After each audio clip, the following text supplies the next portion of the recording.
My fiancé took money out of our shared wedding fund to buy a Tesla without consulting me, and now he's pissed that I'm pissed at him for not supporting his dream of owning his dream car. Posted by you/uneasy/throwaway. So, I, 22F, have been living with my fiancé, Mike, 23M, for 2 years now, which isn't that long, but it's long enough that our finances have become entangled. We've been engaged for a year and a half now and together for just over 4 years. I genuinely love him, and we've both done a lot of growing up over the course of our relationship. Fortunately, we have grown together, not apart. However, neither of us is without flaws. I'm still working on being a more direct communicator, for example. Anyway, the reason for this post: we pool our money into one big family pool and have since we got engaged. I'm better than he is at planning for things and setting up goals, so while we discuss everything and talk as equals and partners, the bulk of the responsibility for research and number crunching falls on me, which I am okay with. We're partners, and we each have our own strengths that we bring into the relationship. The budget is laid out as follows: emergency savings, retirement savings, future housing savings, wedding/honeymoon savings, current housing costs, includes all bills and average food costs, date fund, pet fund, health and fitness fund, transportation/auto costs, and then 2 separate funds for each of us to do with as we wish. I also ended up with a rather sizable inheritance, which he does not have access to. The inheritance is for the future, and I'm working on growing it. It's tied up in investments and not something that we're factoring into plans for our near future. When budgeting, I pretend that it doesn't even exist. I know for a fact that he burns through his fund quickly. He always buys the latest release AAA game, shells out for several MMO subscriptions, and spends the rest in in-game cash shops. I am 100% fine with this. This is not the issue here. The issue is that $1,000 recently went missing from our wedding fund. We're not planning a big wedding, and the wedding will, when all is said and done, cost around $2,000 itself. I was hoping to have another $500 for the honeymoon. By the way, because I'd rather save for a nicer house, I agreed to no engagement ring and just basic $100 wedding bands. I'm the furthest thing from a bridezilla. That's a lot of money to just go missing, especially since we're both still students working somewhat crappy student jobs. I'm actually quite proud of myself for calmly and bluntly asking what happened to that $1,000, and he informed me that he had reserved a Tesla Model 3 for himself. He could tell that I wasn't thrilled about it, and he asked if I was upset. I said, yes, but I don't want to talk about it right now. He asked if I was going to do some research, and I said, yes, and went off into my study area. Things have been a bit weird since then. He's angry with me because he doesn't feel like I'm supporting him, and he says I must not want him to have nice things, like his dream car. Now, I've already secured my first job out of college. On just my salary alone, we would be able to afford the Model 3, but I have strong feelings against living at your means right out of college. I personally feel like you should live as if you're still in college, as far as budgeting goes, for the first few years in order to make big purchases like a house and set yourself up for future success. He had said that he agreed when we set up our goals together and discussed this, and I am hurt and upset that he didn't talk to me about this major purchase before going through with it. He still hasn't gotten any job offers that he's interested in. They didn't offer good enough packages. I think he feels like he needs to get a better offer than me because none of the offers were skimpy, they were on par with or slightly below mine. I feel like he's trying to spend money that we don't have, for himself, without even thinking about how it could impact everything else. That $1,000 could have been shifted from the wedding fund to the moving costs fund, for example. I strongly feel like it could have been better spent. We are both still driving our beaters, but when we relocate for my job, we can easily get rid of them thanks to the amazing public transport that will be available to us.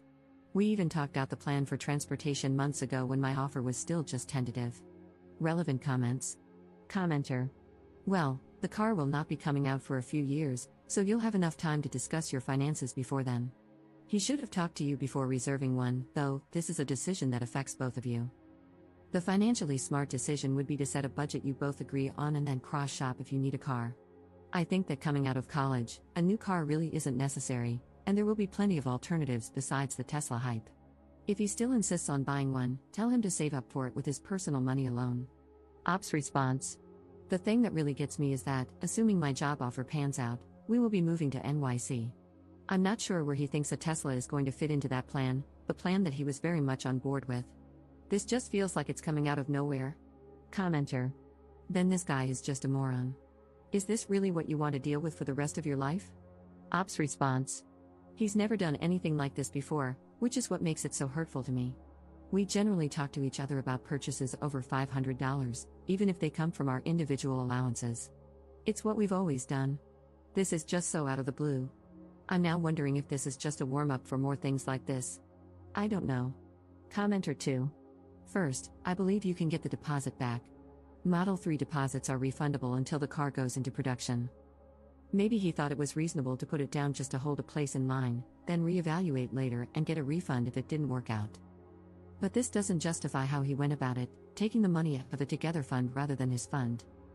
He may be resentful that you want a wedding at all and feel like he's sacrificing his dream car for it. Or he might feel that he doesn't have enough control over the finances. But again, you need to talk about it to resolve this, calmly. You sound quite upset about this too, so please try to calm down and listen to his side, even if it does end up being as dumb as wanting a dream car right out of school. Op's response. I wanted to elope, but he wanted a wedding. So I said okay and planned a very frugal but still beautiful wedding for us, one that he didn't want to help with because he hates planning events. I'm upset because the person I thought was on the same page with me wasn't, and I do feel a bit betrayed, but I have listened to him. I sat there quietly the morning after when he laid out how much getting a Tesla, like all of his friends have, means to him. I still don't think it's a good enough reason to take our shared money without talking to me first, especially for a car that he will never let me use. His words, spoken while I was listening to him. Neither of us is more in control of the finances than the other, although I do more of the number crunching. When we pay bills, set goals, make purchases, etc., we talk everything through together. Commenter 3. So, he committed to a $35,000 purchase without consulting you, has no job lined up, so you might end up paying the entire $35,000, and you can't even drive it, even if you pay for it. Is this all correct? Don't walk, run. You don't deserve to be involved, for a lifetime, with a guy who doesn't seek your advice for major purchases, goes behind your back, and breaks your trust. As they say, the best predictor of future behavior is past behavior. While this isn't universally true in every case, repeated behavior and patterns are likely to continue unless a person is undergoing significant self-reflection and growth. You are a very sweet fruit for the picking, especially with the mentioned inheritance, so be very careful. Do not ignore the red flags, your reservations, and your concerns about his behavior. Update 1 day later. I don't know how many of you wanted an update, but I'm giving one because I feel like I owe it to this community. You all saved my tail and helped me wake the hell up. I read every single comment that was sent to me, and I took them to heart. I realized that my relationship with Mike is toxic and that I needed to get out of it. I graduate next month and have my dream job secured. I might be in pain right now, but it will pass, and I will build a life for myself. This all moved pretty quickly. This morning, I told Mike that I needed to talk to him, and it was important. We talked about the Tesla and why he would commit to purchasing something, knowing full well that it conflicted with our standing plans and without even talking to me like a partner. He made a comment about not wanting to have to ask permission to buy something as simple and basic as a car, and I reiterated that he doesn't need permission, but he does need to include me in large plans that impact us both. I know I sounded very rigid when it came to money in my post, but I'm really not. I'm just well organized, and I pride myself on that. There is plenty of room for spontaneity, and we both have somewhat generous pools of money to do things with, and I've never questioned any of his purchases before or wanted him to ask permission for anything. I just wanted to be included in the thought process. He told me that he was considering taking out a loan for the car, and we went through all the reasons why that was a bad idea, especially with his massive student debt. He lashed out at me because I'm apparently approaching this from an unreasonable position of privilege, that I don't have any student debt and don't understand how all debt can be good. I don't have debt because I got some great grants and scholarships, and the meager loans I did take out have already been paid off. My education wasn't handed to me, as he was implying. I became emotional during our talk, and I told him that I had to call the wedding off and that I would be moving out because this is an irreconcilable difference. I can't be with someone who doesn't share the same goals that I do, or at the very least, have respect for me as a person. He didn't seem to care and went back to his computer to play one of his games. That was several hours ago, and I've been busy sorting things out. We rent from his dad, and I was never on the lease, so I don't have a landlord to work anything out with since it was all under the table anyway. I still alerted his dad that I'm moving out, and he surprisingly wished me well and told me that he knows I'll be a success someday and he's just glad that he'll be able to say he knew me when. That hit me so hard.